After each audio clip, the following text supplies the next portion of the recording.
Ces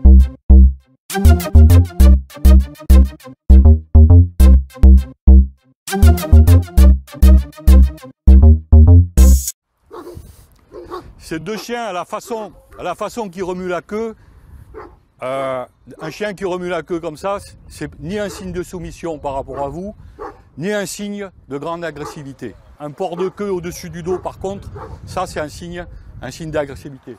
Quel comportement adopter quand on se retrouve seul en montagne face à un patou qui s'approche en aboyant? D'abord, accepter l'idée qu'il vient nous identifier.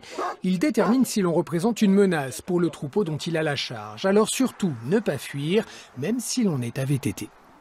La première des choses à faire, c'est pas d'accélérer, parce qu'en principe le chien est plus rapide que vous. C'est vous descendez, vous arrêtez du vélo, vous descendez, vous mettez le vélo entre vous et le chien. Et le fait que vous soyez arrêté, vous voyez là, les chiens, du fait que je ne bouge plus, ils retombent. Les cas de morsures déclarés par des promeneurs sont peu nombreux, mais le patou a mauvaise presse. Il faut dire qu'il est impressionnant. Et pour cause, la nuit, il est parfois à la lutte avec les loups pour protéger le troupeau. Toujours sur le pied de guerre, le patou. De cela, beaucoup de pratiquants de la montagne n'en ont pas conscience. Vous venez chez nous, c'est pas parce qu'il n'y a pas de barrière ou n'importe quoi, c'est l'endroit où on vit et où on travaille. Avant, les gens qui allaient en alpage le savaient, il n'y avait pas de problème. Maintenant, ça veut dire les gens qui s'entraînent pour faire un trail, pendant un moment, quand ils arrivent vers un troupeau, ils oublient le chronomètre, ils attendent que le chien vienne l'identifier, ils passent en marchant, ils recourent après.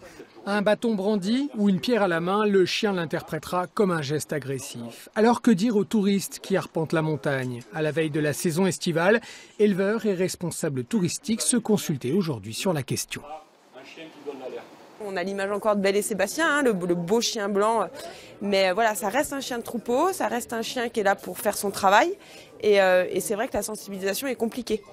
Elle est pour autant indispensable. Avec l'installation du loup dans les Alpes, tous les éleveurs d'ovins ont acquis des patous. Une centaine montent la garde dans les alpages de la Haute-Savoie.